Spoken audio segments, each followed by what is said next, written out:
You know it's getting close when you get that one random day that is warm. Maybe just a little bit warm. It was 3 degrees yesterday, and maybe it's 15 today. So you know it's just getting there, getting close. Today, on this Minisode, we're going to talk about what we should be doing 8 weeks out in our garden before your last frost. Right here on the Backyard Gardens podcast. To have a good harvest, one must plant good seeds and must also use the right kind of fertilizer. The carrots have grown large and firm. How good they will taste. Welcome to the Backyard Gardens podcast, where we talk about all things gardening and give the information out for you to be successful in your garden, whether it's your first or your last.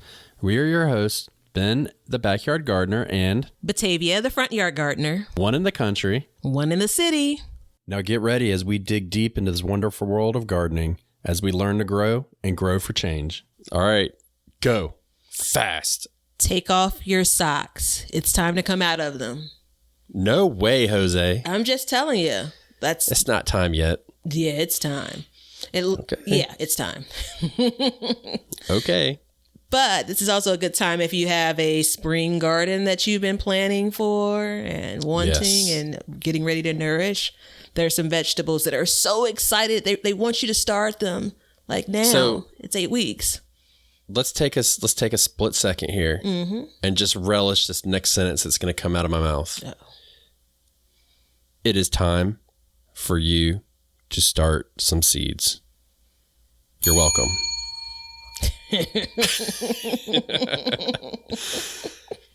So we have a little disclosure we have to make, though, is just because you're listening to this now does not necessarily mean you are 8 weeks out. Yeah. You could be 10 weeks. You could be 4 weeks, depending if you're lucky. So please know your zone. And if you don't know about zones, we've done a whole episode about that. You're more than welcome to hear us babble about that and learn about your zone, and then follow back, count backwards from your last frost date, 8 weeks, and you should be about ready to start them. So, yeah. So now, what are we talking about, though? What seeds am I going to start at this point? Because 8 weeks out for my last frost date, using me as an example, because why not? That puts me still in the late February, early March period for me, Batavia. Right. Zone 6-ish. So that puts me in the middle of February. Mm-hmm. So, and in all honesty, 8 weeks out, you should be doing your last sowing of this. You know what I mean? So you could be starting sowing 10 weeks. Maybe it depends on how cold your springs are. Yeah. But I would be doing collards. Mm-hmm. So actually, let's do this in order from what can take the coldest up. I would start with cabbage. Mm-hmm. And then kale. Mm-hmm. And then collards. Mm-hmm. And then what else? Go ahead. Broccoli. Yeah. Mm-hmm. Broccoli. Mm-hmm. Broccoli is a little tender sometimes. Yeah. You know what I mean? Yeah. It can get it's a little iffy, but that and cauliflower, I put those hand in hand. Mm-hmm, broccoli, cauliflower. Mm-hmm. Spinach is another good one. If you're starting it indoors to then transplant out. Yeah. So all of this is to be started indoors. Mm-hmm. Chard. It's a little tender too, so you know it's coming towards the end of the list. And this isn't a very big list right now. So if you've noticed, it's a small list, but it's enough to get us going and get you your greens and stuff. It's still not time to start your lettuce. That's in a couple weeks. Yeah.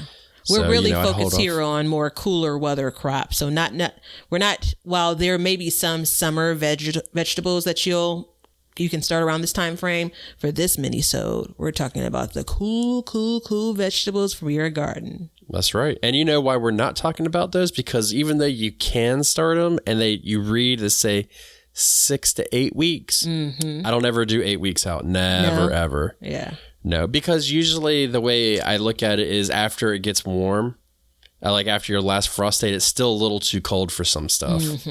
Like tomatoes and stuff. It's still, just because it could be 34 degrees That's a little chilly. So yeah.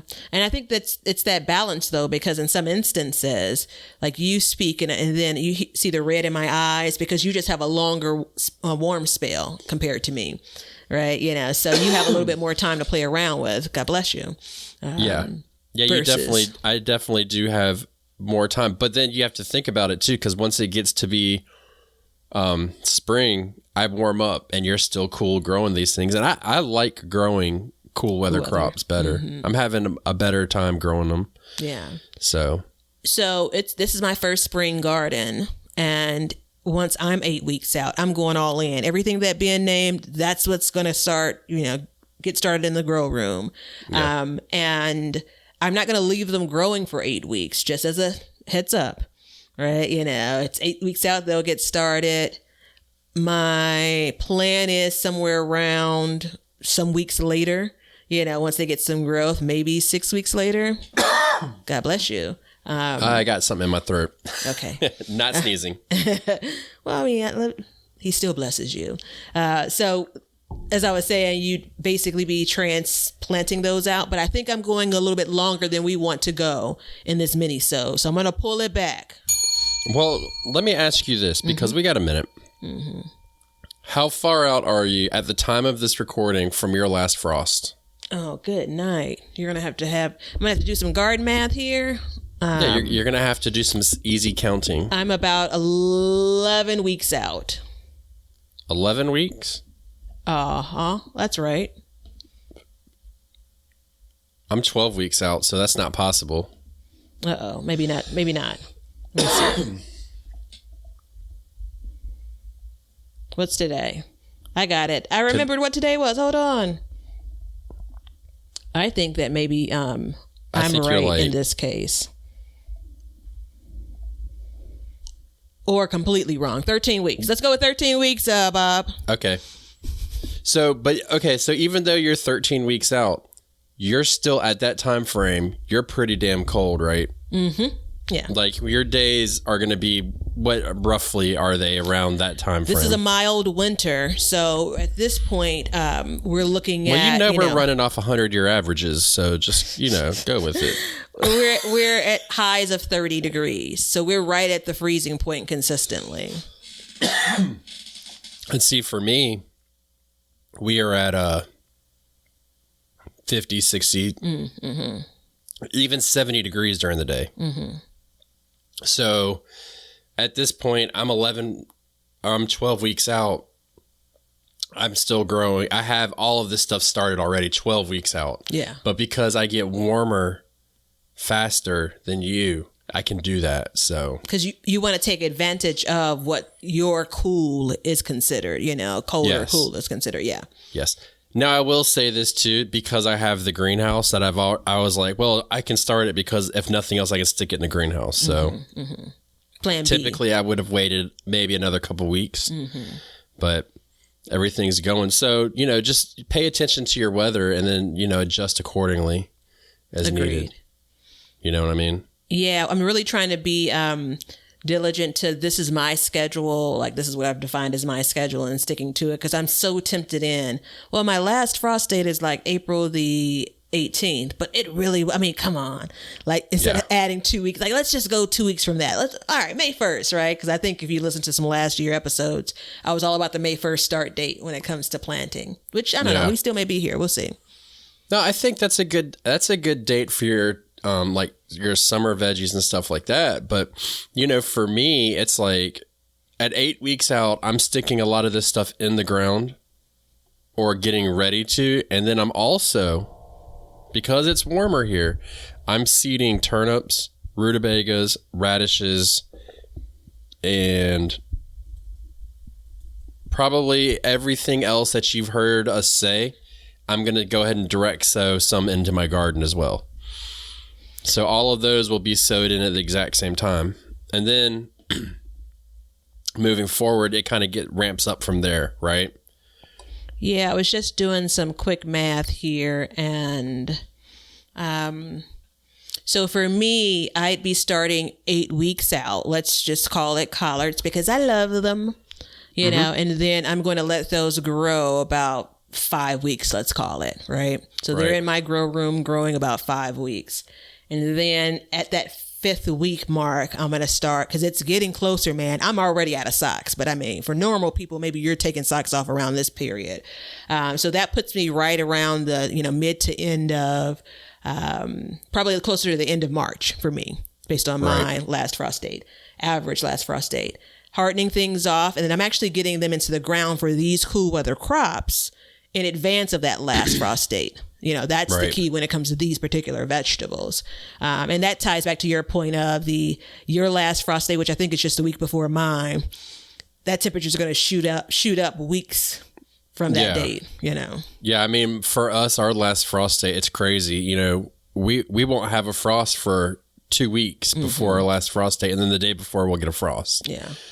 So, we just warm up different. So I would say like zone 7, 8, zone 7 and 8 should be starting around this time, in zone 6 and stuff like that, the colder you get.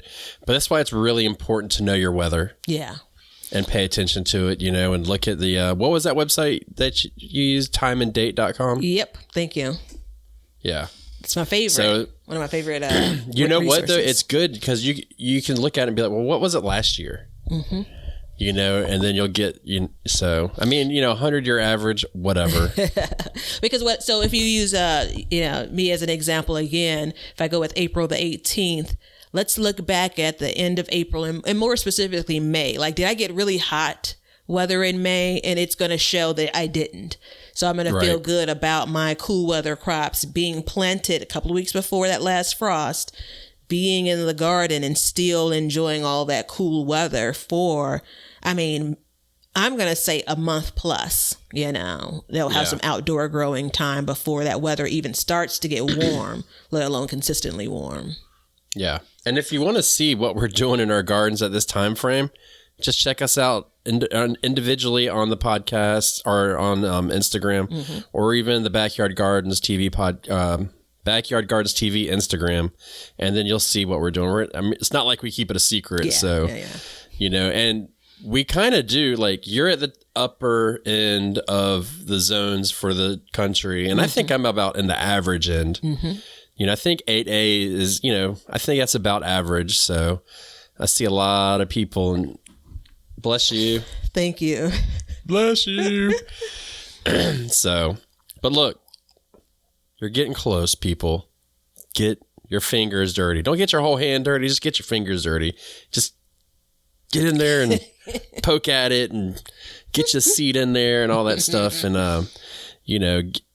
hey, if you didn't check out our first minisode that we did about the seed starting, you might want to go back and check that out, because I gave a good recipe for starting your own seed starting mix. But you have to put it into the crock pot just for like 7 hours, just so you know. Oh yeah, the witch's cauldron. You got to stir it over the witch's cauldron for hours and hours and hours. Yeah. So, but thank you for joining us, everybody.